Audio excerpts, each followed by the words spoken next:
Vamos a ver cómo completamos este trayecto de la mañana. Bueno, no tan de la mañana. Alguien miró el reloj de una vez. Sí, Eduardo. Digamos, la primera parte de la jornada, el momento previo el tramo previo al almuerzo. Lo vamos a completar con aquello que ya fue promesa y que habíamos reiterado que compartiríamos. Es una experiencia concreta, es el uso de inteligencia artificial en las sentencias del Tribunal Superior Administrativo. ¿Y quién para hablarnos de este tema? Bueno, viene del área del derecho, con licenciatura, magíster en Derecho Empresarial y Legislación Económica, también magíster en Derecho Constitucional y Procesal Constitucional, especialidad en Justicia Constitucional, Interpretación y Aplicación de la Constitución. Es docente, ha participado en la redacción de artículos y ensayos en varias obras colectivas. Nada más y nada menos que jueza presidente de la tercera sala del Tribunal Superior Administrativo. Recibamos para hablarnos de este caso concreto a la magistrada Merilaine Collado Tactuc.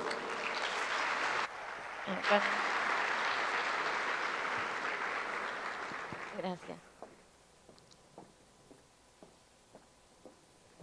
Una pasarela. Gracias, Néstor. Buenas tardes. Decía yo ya que faltan más damas, ¿verdad? Como panelistas en este congreso, ¿ciertamente? Claro que sí.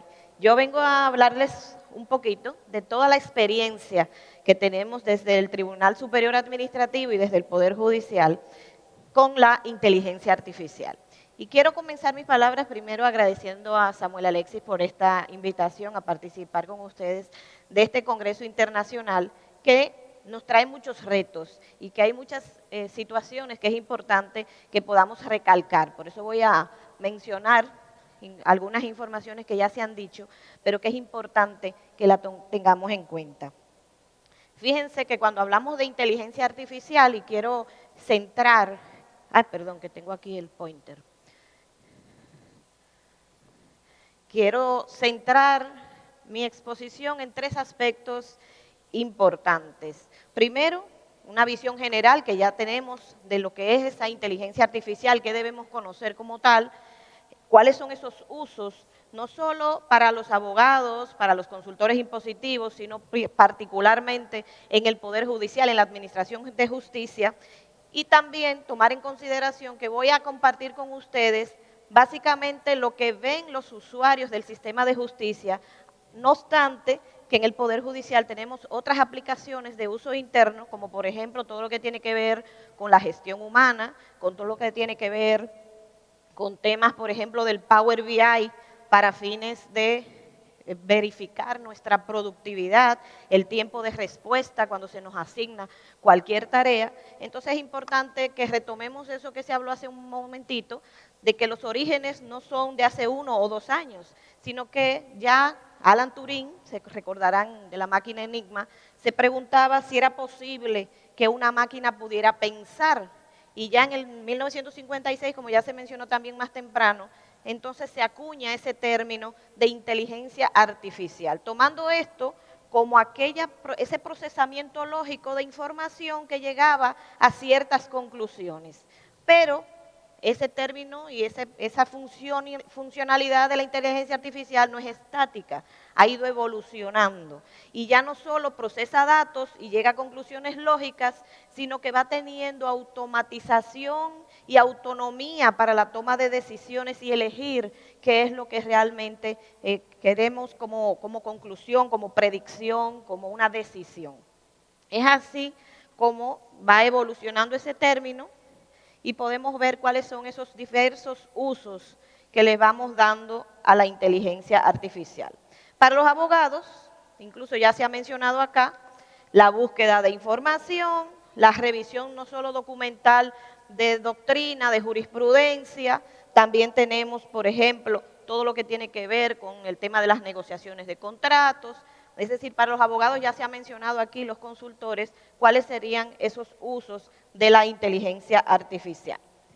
Para los consultores, ¿verdad?, que la mayoría de ustedes que están en ese área de la consultoría impositiva, entonces vemos que también la inteligencia artificial colabora en todo lo que tiene que ver con el análisis documental, el análisis de datos, el cálculo masivo, ¿verdad?, que impacta mucho en todo lo que tiene que ver con el volumen de información, la rapidez, la agilidad con que lo puede hacer una aplicación de inteligencia artificial. Pero en la administración de justicia, que es el punto que quiero resaltar, tenemos también ese uso que se le va dando a la inteligencia artificial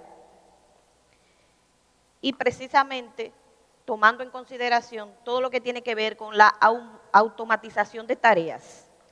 Es importante que le destaque aquí que no solo en un único aspecto hacemos uso de la inteligencia artificial, sino que quiero ponerle en evidencia en todas las etapas del proceso en cuáles aspectos se va haciendo uso de esa inteligencia artificial. No solo para automatizar tareas repetitivas, imagínense ustedes, por ejemplo, cuántos autos de fijación de audiencia hay que hacer por cada proceso que entra al tribunal. Entonces, si ya tenemos en el sistema los datos del recurrente, recurrido, número de proceso, entonces ya se automatiza, no tenemos que tener una persona digitalizando cada uno de esos procesos, sino que ayuda a la inteligencia artificial en ese mecanismo. Para el tema de la lectura de expedientes, es decir, verificar qué es lo que reclama, qué pruebas me aporta, qué me dice la otra parte, cuáles son los puntos en conflicto. Entonces, eso es importante para esa lectura de expedientes. La clasificación de documentos, saber si se trata de una acción de amparo, de un recurso contencioso tributario, de una medida cautelar. Entonces, me va haciendo esa clasificación. En los temas de las audiencias, ahora tenemos audiencias virtuales, la inteligencia artificial nos colabora en la transcripción de todos esos audios de audiencias virtuales. Ya no tenemos ahí una secretaria teclando, ¿verdad?, sino que simplemente tenemos una persona supervisando que todo lo que se transcribe realmente corresponde a todo lo que se dijo verbalmente. Eso implica que a veces hay personas que hablan como entre los dientes, ¿verdad?, que no se le entiende mucho. Entonces necesitamos siempre la supervisión de una persona, de un ser humano, que pueda ir verificando que todo lo que se plasma realmente corresponda con la realidad. El tema de la traducción automática de documentos, tengo documentos en un idioma distinto y necesito que haya esa traducción al idioma español para que podamos entonces todos comprender de qué se trata. También en temas estadísticos, verificar cuántos expedientes entran, cuántos salen, cuál es el modelo de cuáles casos son los que más están llegando, ¿verdad?, para tener todos esos aspectos. Entonces, fíjense la diversidad de usos que puede tener la inteligencia artificial dentro del sistema de justicia. No obstante, es importantísimo que tengamos en consideración que esos usos, bueno, aquí le pongo algunos ejemplos, aunque ya se mencionó un poco más temprano, otras legislaciones en las cuales tribunales están haciendo uso de inteligencia artificial. Vemos como en Brasil tienen ese programa que se llama Víctor, que va identificando ya en el Tribunal Supremo cuáles son los casos que califican para poder conocerse. En el Tribunal Supremo de la India tiene el SUBAS, que es principalmente para traducir a las diferentes lenguas que hay en la India, todo lo que venga del idioma inglés o viceversa, o sea, tienen para uso de traducción de textos. En la Unión Europea también hemos visto y tienen incluso, vamos a decir, unos avances con reglamentaciones, tienen que más normativas respecto a la inteligencia artificial, que es importante que siempre estemos revisando, y procesan todo lo que tiene que ver con diferentes tipos de lenguaje para poder adaptarlo al caso concreto que están trabajando. También en Sudáfrica, en Zimbabue, han utilizado los abogados sistemas de inteligencia artificial, principalmente en lo que tiene que ver con los contratos.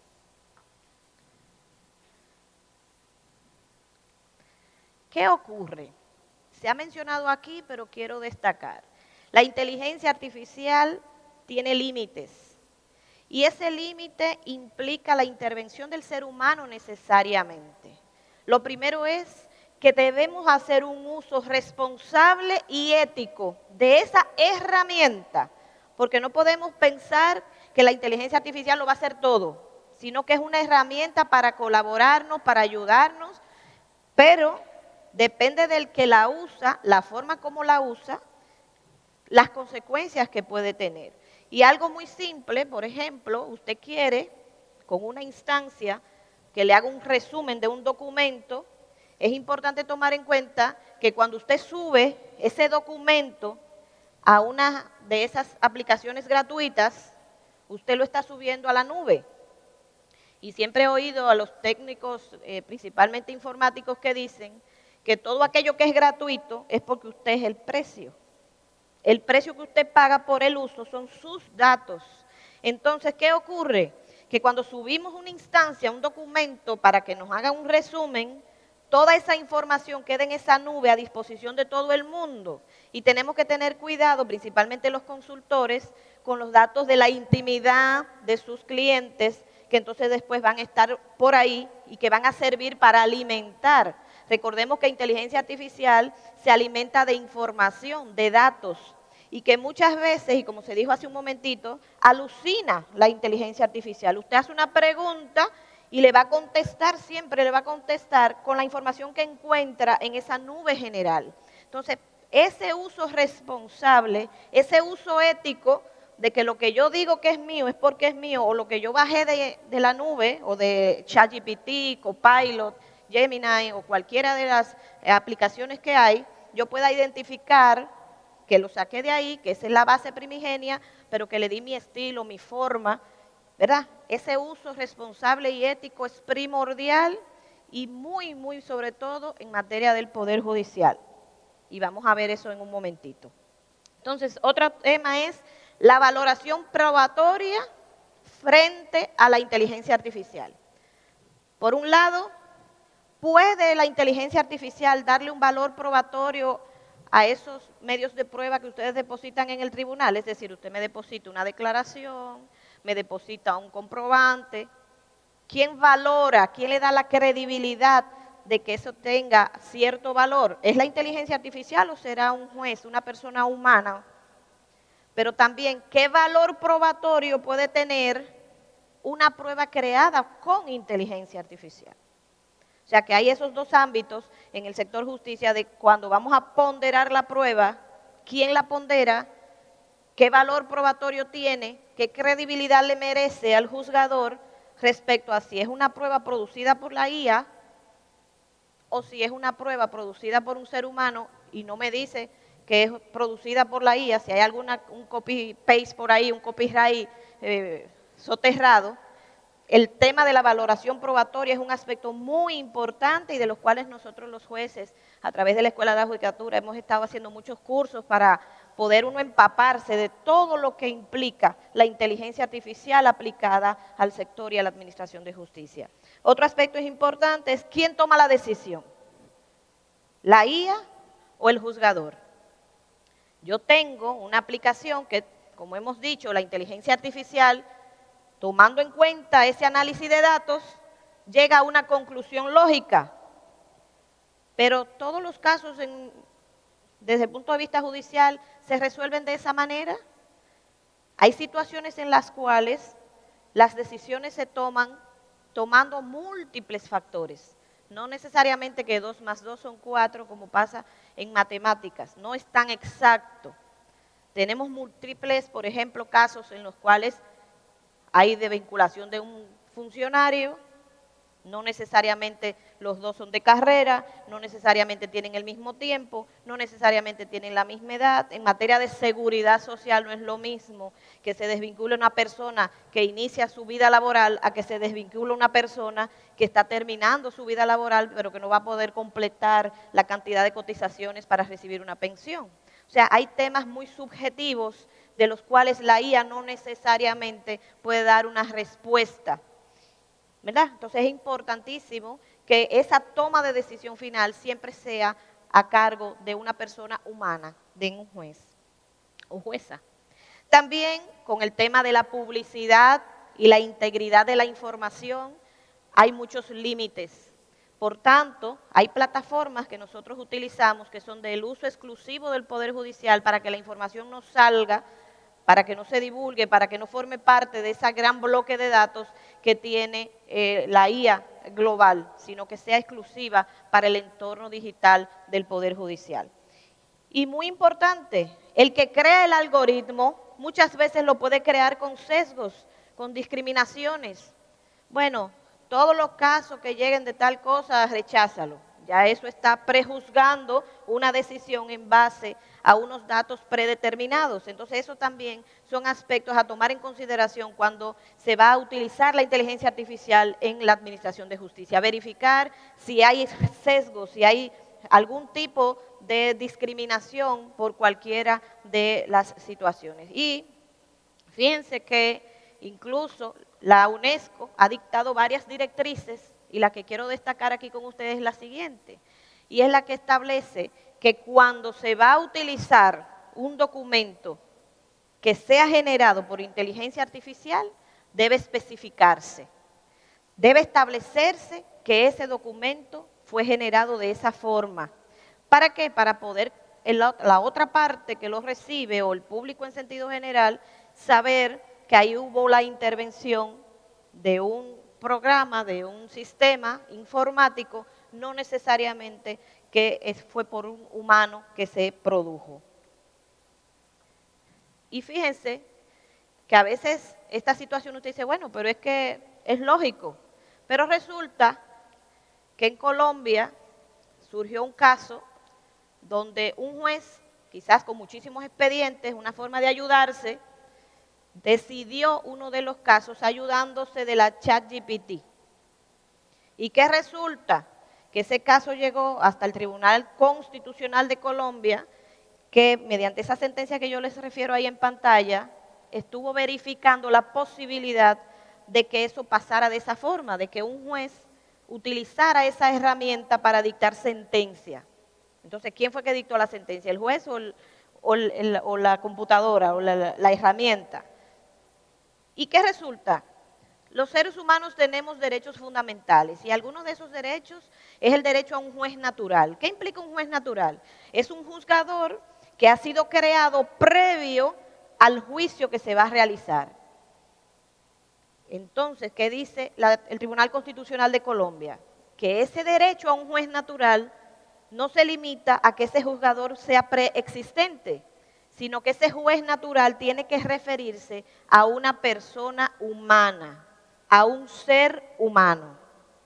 Es decir, el que me va a tomar la decisión de mi libertad, mi patrimonio, tiene que ser un individuo que pueda ayudarse de diversas herramientas para la toma de decisión, perfecto, pero esa decisión tiene que estar a cargo de un ser humano siempre. Incluso hay algunas controversias con esos casos de China que tienen un robot que es el que toma la decisión y entonces por eso dice, oye, ¿hasta qué punto mi patrimonio, que tiene que ver, por ejemplo, con los temas tributarios, va a estar en manos de un robot, de una máquina? Mi libertad, ¿verdad? Para temas, por ejemplo, penales.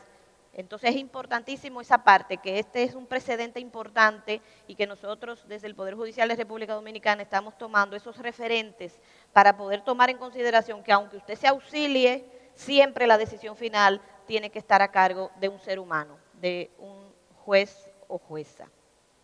Y ya puntualmente, ¿cuáles son las herramientas que tiene el Poder Judicial de la República Dominicana? Lo importante es destacar que a partir del 2022, con la ley 339, tiene la habilitación legal para el uso de los medios digitales.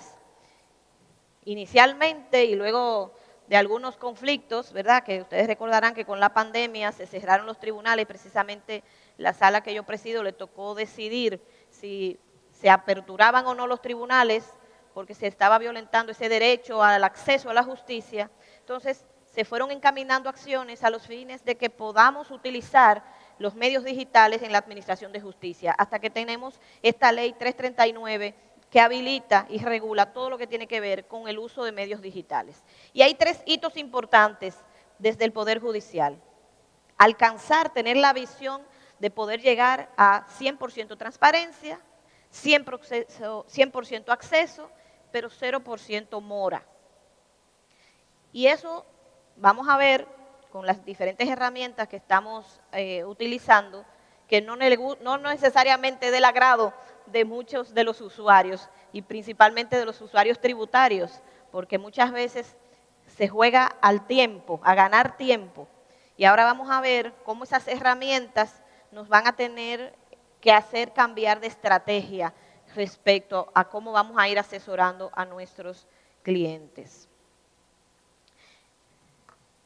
El Tribunal Superior Administrativo, importante destacar acá, que es un único tribunal que funciona con jurisdicción nacional, es decir, que conocemos todos los casos que ocurren en todo el territorio de la República Dominicana, aun cuando la Constitución en el 2010 crea tribunales de primera instancia y superiores administrativos, todavía no se ha dictado la ley que los ponga en funcionamiento, por tanto, nosotros conocemos en única instancia de todos los procesos, no únicamente de los casos tributarios que generan un volumen muy importante de procesos, sino todo lo que tiene que ver con función pública, compras y contrataciones, o sea, un abanico bastante amplio. Imagínese usted cualquier proceso que usted tenga que llevar en contra de la administración pública o en contra de cualquiera de los órganos o entes del Estado que dictan un acto administrativo, inclusive el Consejo del Poder Judicial dicta actos administrativos que se impugnan ante el Tribunal Superior Administrativo. Y esto lo digo para que ustedes vean el volumen de procesos que nosotros conocemos. Tenemos 5 salas solamente, cada sala con 3 jueces que conocen de todo. No hay una sala especializada en tributario, otra en función pública, otra en permisología, por ejemplo, todo lo que tiene que ver con los permisos para estaciones de combustible o cualquier otro tema de medio ambiente, turismo, todos conocemos las 5 salas. ¿Y qué resulta? Que yo llegué al Tribunal Superior Administrativo en el 2016. Al llegar había muchos retos importantes. Todos los procesos se conocían de manera manual, había un personal limitado, y aquí yo les muestro 3 sentencias de esos años en los cuales yo inicié en el TCA, 2016-2017, y fíjense que lo que está en amarillo refleja la fecha en cuando ese expediente entró al tribunal. Y ahí ustedes ven 2011, 2012. ¿Qué significa eso? Que solo en esa única instancia, ese expediente que entró en el 2011, 2012, se estaba decidiendo en el 2016. ¿Qué resulta? Que ahora estamos ¿en qué año? 2025, ¿cierto? El 2025 tenemos un Tribunal Superior Administrativo que está 100% digitalizados todos los expedientes.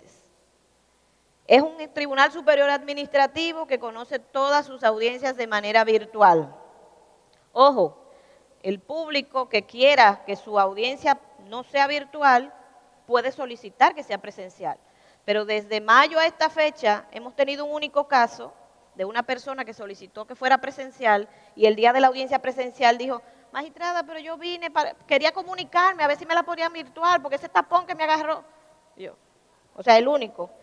Y al final dice: no, yo la quiero virtual, mis audiencias, porque se han ido dando cuenta de las ventajas que representa no tener que trasladarse, tener conectividad desde cualquier lugar. Y ustedes dirán: bueno, pero hay una brecha digital importante en República Dominicana. Bueno, para eso, para cubrir esa parte, en el primer nivel de la Suprema Corte de Justicia hay cubículos habilitados con computadora, con internet, con algunos asesores, que aquel que no tenga su dispositivo propio puede conectarse desde allí. Tenemos personal 100% remoto, trabajando todo el mundo desde sus casas. Un personal muy mínimo está yendo a las instalaciones. Ustedes saben que hubo una mudanza digital por las cuestiones del edificio donde estaba funcionando el Tribunal Superior Administrativo. Pero fíjense, con todos esos hitos que hemos ido logrando, entonces, ¿qué tenemos hasta ahora? Ahí también les muestro 3 sentencias, estas son de la tercera sala, que es la que yo presido. Casos de DGI entrados enero 2025, abril 2025, marzo 2025, sentencias salidas julio 2025, agosto 2025. Es decir, hemos pasado de expedientes que llegaban al tribunal y duraban 5 o 6 años para decidirse, a expedientes que llegan al tribunal y duran 5 o 6 meses para decidirse. Y ojo, esto no le agrada a mucha gente, porque como les digo, cuando nosotros tenemos un caso contencioso administrativo, el que está reclamando a la administración pública quiere que su caso se conozca muy rápido, decisiones rápidas. Pero el que tiene un caso contencioso tributario, lo que quiere es ganar tiempo. Interpone recursos para ganar tiempo. Es decir, que no necesariamente eso son buenas noticias para muchos de sus clientes. Por eso es importante entonces cambiar las estrategias. ¿Y cómo hemos logrado esto? Esto lo hemos logrado gracias al uso de las diferentes tecnologías. Y tenemos varias aplicaciones que vamos utilizando desde que el expediente empieza hasta que sale la sentencia. Y esas diferentes aplicaciones es la que yo quiero irles mostrando en la tarde de hoy. Y hay unos videitos instructivos que, como ustedes van a recibir la presentación luego, si es de su interés, los puedan ver con detalle. Pero lo importante que esa visión de 100% transparencia implica que no solo se tiene que registrar para tener acceso el abogado, sino que lo puede hacer el contribuyente, el consultor, y eso que implica que cada quien le puede ir dando seguimiento a sus procesos. Ah, mira que la audiencia se canceló porque el juez tal cosa. No, ya usted va a poder ver cuáles fueron las razones. Ah, que yo no deposité o que el otro depositó. Ya usted va viendo el expediente y va a saber qué es todo lo que se depositó, qué es todo lo que figura ahí, quién lo depositó, quién no depositó. Eso es 100% transparencia. Entonces, ¿cómo se accesa? Lo primero es, y en la siguiente vista está un mini video, ahí por favor si se le puede dar play. Aquí también utilizamos la inteligencia artificial para que cuando usted se registre no haya registros falseados, usted tenga su documento de identidad, se hace una revisión de los datos biométricos para confirmar que hay una persona humana.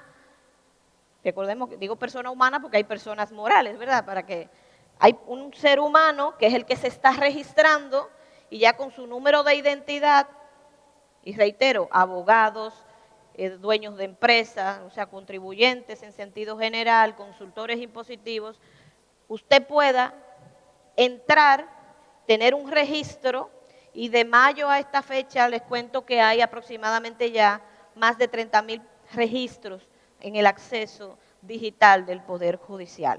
Muchísimas instituciones, las instituciones públicas que tienen casos ante el Tribunal Superior Administrativo han tenido que registrarse porque son parte del proceso. Fíjense, se toma su foto a su cédula, a su documento de identidad por ambas caras y luego está esa verificación de esos datos biométricos para confirmar. Ahí Miguel, allá de tecnología, me sirvió de modelo para grabarle aquí este video y vean ustedes cómo necesariamente esa persona tiene que confirmarse que es un ser humano. Desde ahí empieza el uso de la inteligencia artificial. Luego, ¿qué yo hago luego que me registro? Y vamos a pasar al siguiente video.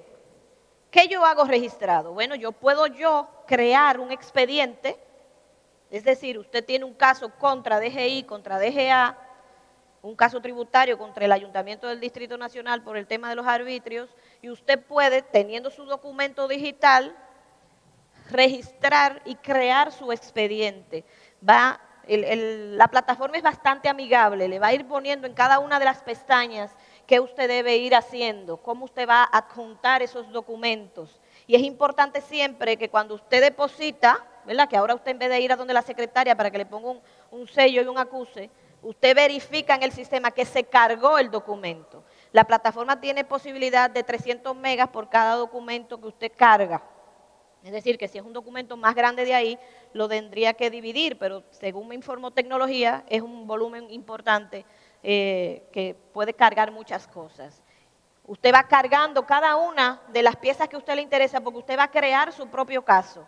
Y con su cédula o con el NUC, que es el número único de caso, usted le puede dar seguimiento. Y cuando la parte contraria deposita algo, le va a llegar una notificación.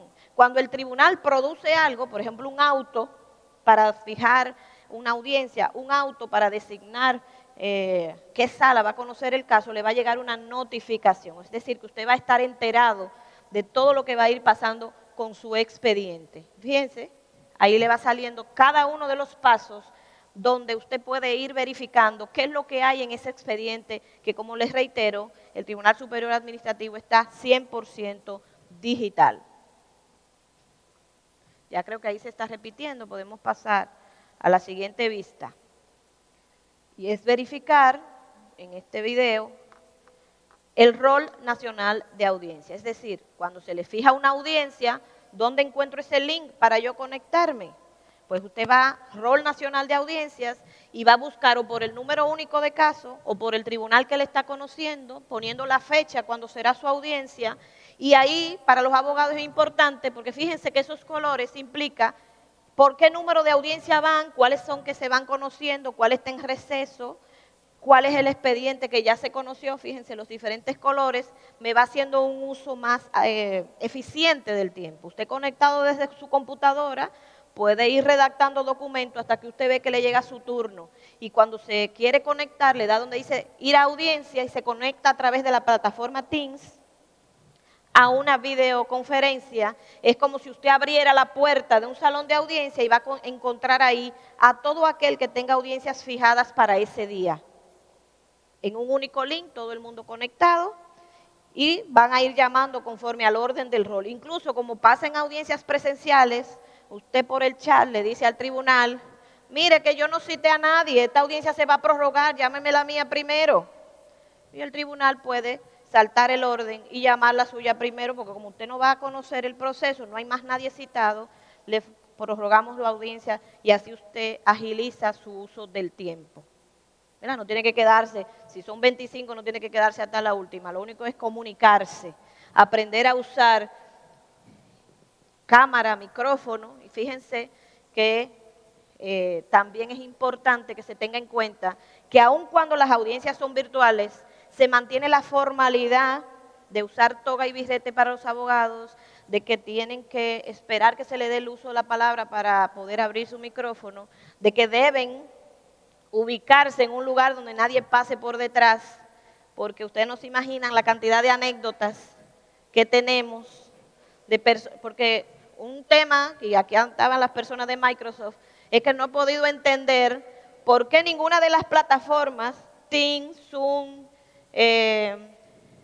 todas las plataformas, nadie permite que el administrador apague la cámara, solo podemos mutear. Y miren que han pasado gente en paños menores por atrás. Y uno, por favor, apague su cámara. Y ya ustedes se imaginan las anécdotas que tenemos. Incluso un caso de un abogado que estaba conectado desde un colmado, nos decía, espérese magistrada que me estoy robando la señal del colmado y se me va. Fíjense el nivel de situaciones que se han presentado, que como les digo, da para hacer un libro de anécdotas con el tema de las audiencias virtuales. Pero eso permite que todo ciudadano pueda conectarse. Según cifras del Indotel en nuestro país, hay más de 10 millones de teléfonos inteligentes. Entonces, que no solo sean los teléfonos los inteligentes, sino los usuarios también, ¿verdad? Que los usuarios, porque recuerden que hay personas que tienen varios teléfonos, varios dispositivos, y se pueden conectar desde cualquier dispositivo inteligente y conocer sus audiencias de manera virtual, desde cualquier parte del mundo. Vamos.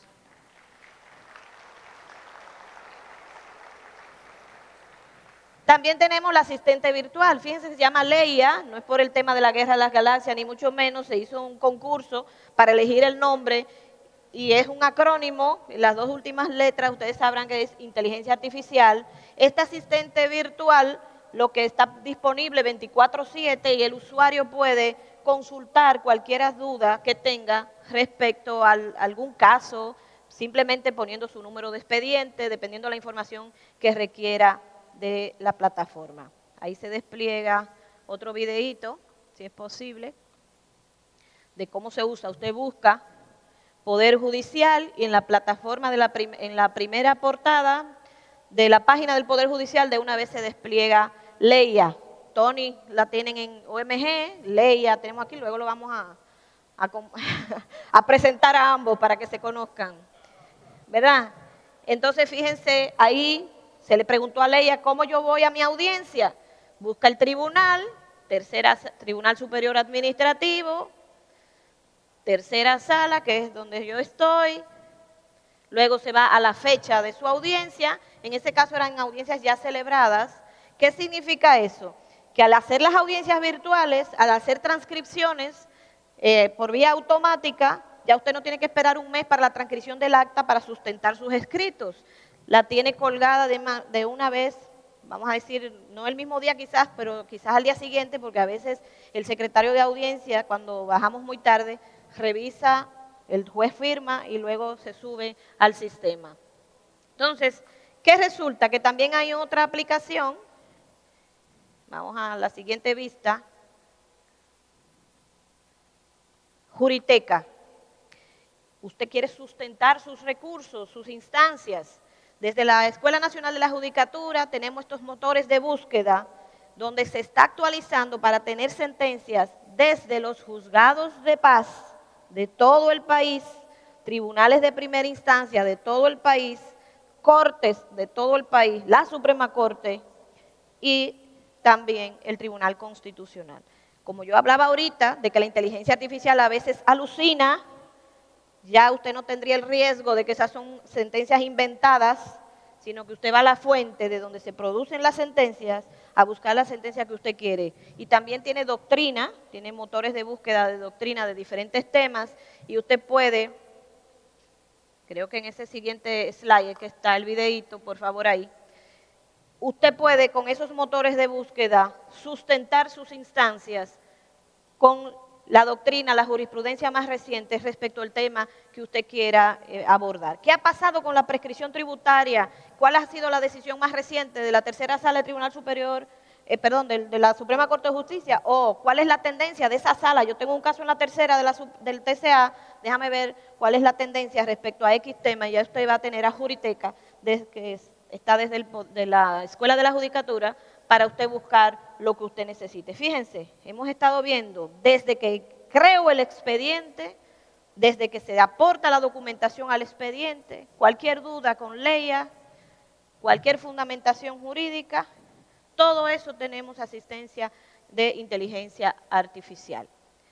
Y otro caso, que quizás es el que le dio el nombre a esta presentación, es Automia.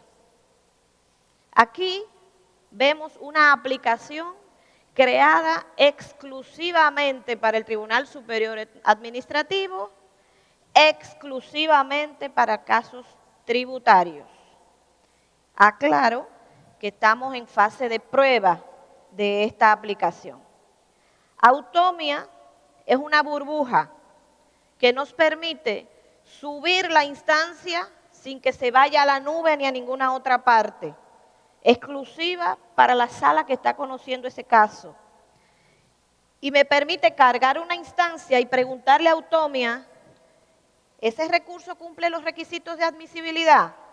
¿Por qué? Porque cuando crearon los algoritmos, los consultores chilenos, que hemos tenido muchas reuniones con ellos últimamente, decimos, espérate, ¿cuáles son esos requisitos? Tengo que irme al 158 del Código Tributario, el plazo, abogado constituido, conclusiones, relación de hecho y derecho. Teniendo eso predeterminado, un abogado ayudante, cuando yo me sentaba con un abogado ayudante a hacer el estudio de un expediente, le voy preguntando en qué fecha fue el depósito del recurso, en qué fecha le notificaron la resolución de reconsideración. Sin embargo, cuando entro la instancia y el expediente a esta aplicación, en cuestión de segundos, va a depender de la calidad del escaneo de los documentos y en la medida que los documentos se generen de manera digital va a ser más rápido porque ahora estamos con expedientes que quizás entraron físicos y están escaneados y no necesariamente están en muy buena calidad. Y si se trata de actos de alguacil, que ustedes saben que escriben peor que los médicos, y disculpen si hay algún alguacil por aquí, a veces usted trata de identificar si ese número es un 7, un 4, un 9, y entonces la aplicación me dice, alerta, no se pudo leer la fecha. Y me presenta en pantalla el documento que le está dando el error y entonces yo voy y verifico. Digo, bueno, eso aparentemente es un 7, ¿verdad? Y puedo verificar. en la próxima vista también un mini videíto de cómo funciona Leia. Eso está borroso a propósito porque hemos estado haciendo pruebas con casos reales y cuando viene a ver hay algún cliente de ustedes mencionado ahí, y por eso está medio borrosa así la aplicación. Pero lo que hace es lo siguiente: introduzco el expediente, primero verifico los requisitos de admisibilidad, le pido un resumen de qué se trata el recurso. Es una prescripción de deuda tributaria. ¿Cuáles son los tributos o los impuestos respecto de los cuales pide la prescripción? Luego, ¿qué dice la DGI o la DGA? ¿Qué dice la parte contraria? ¿Cuáles son los puntos coincidentes? ¿Cuáles son los puntos de controversia? ¿Qué pruebas aporta uno? ¿Qué prueba aporta otro? Y al final me dice cuáles serían las posibles soluciones. Bueno, si se acoge sería en base a tales fundamentos, si se rechaza en base a tales fundamentos, o si hay una solución alterna sería en tales fundamentos. Y siempre el tribunal, el jueza, tiene que elegir alguno de esos fundamentos. ¿Qué nos ayuda esta aplicación? Primero, automatización, ¿verdad? Genera más rápido el estudio del expediente, pero también hay situaciones que si me pide 10 cosas en las conclusiones, ese recurso de revisión por omisión de estatuir va a disminuir porque me genera una alerta. El séptimo no fue contestado, el 4 no fue contestado. Entonces, verifico que sí, ciertamente no pude contestar nada de eso porque lo declaré inadmisible, entonces ya todo lo demás no tengo que contestar. O ciertamente me faltó algo por contestar y voy. Entonces, fíjense cómo esa aplicación con el uso de la inteligencia artificial nos ayuda a ser más eficientes, a dictar sentencias con un rango de tiempo mucho más breve. Ya voy terminando. Entonces, al final, el 100% de los documentos que produce el Poder Judicial, y creo que ese es el último videito ahí, por favor, se firman de manera digital. ¿Eso qué implica? Que ahí tenemos resguardo de la autenticación de los documentos. Si es la secretaria que le va a dar una certificación, es a través de firma digital. Y eso es un proceso interno de cómo se sube a la gestión de casos para que pueda verificarse todo aquel que va a estar en el flujo de firma, si son jueces en el orden en que van firmando. Todo eso se genera un documento que cuando usted escanea ese código QR que está al final, usted entonces despliega ese documento que ha sido firmado de forma digital. Ahí más o menos está el proceso interno que se tiene que hacer para generar el tema de la firma digital. Si puede ir al final de esa presentación donde se ve el código QR, ¿le puedo adelantar un poquito por favor allá? Para que se vea el código QR, fíjense, al final del documento, ahí está el código QR que dice quién firmó y cuando usted lo escanea se despliega el documento. Entonces fíjense cómo en el Poder Judicial no solo en un momento específico del proceso estamos utilizando inteligencia artificial, sino que la idea es ir actualizando en cada una de las fases.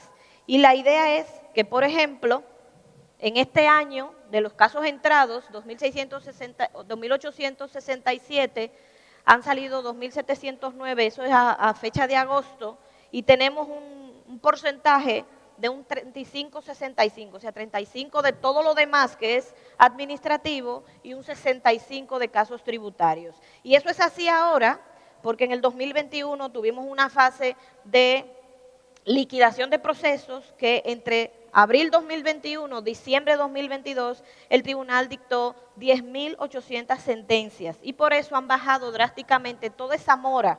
Entonces, esos tres pilares de 100% transparencia, ustedes ven cómo se evidencia con el seguimiento que le puede dar los usuarios a los procesos, 100% acceso, porque usted desde cualquier plataforma, desde cualquier parte del mundo, puede conectarse y si no tiene cómo conectarse, puede ir al tribunal, a la Suprema Corte de Justicia y ahí encuentra computadoras, encuentra personal que le da apoyo.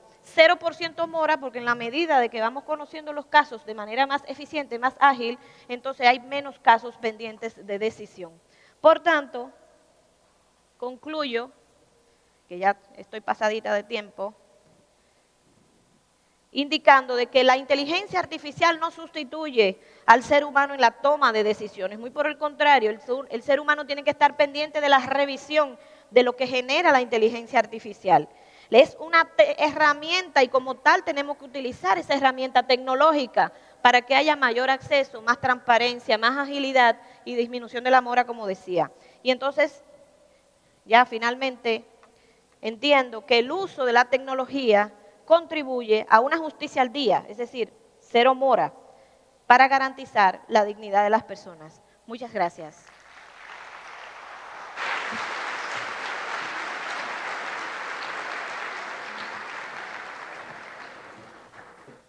Gracias a la magistrada Merilaine Collado Tactuc por esta conferencia sobre el uso de inteligencia artificial en las sentencias del Tribunal Superior Administrativo.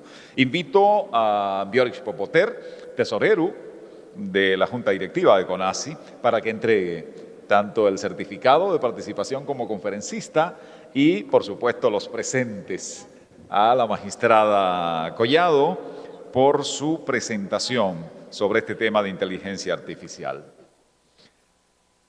Y muy hermosa manera de concluir, colocando al ser humano en el centro y a la inteligencia artificial a su servicio. Con ese aplauso reiteramos el agradecimiento y gracias también al tesorero por acompañarnos en la entrega.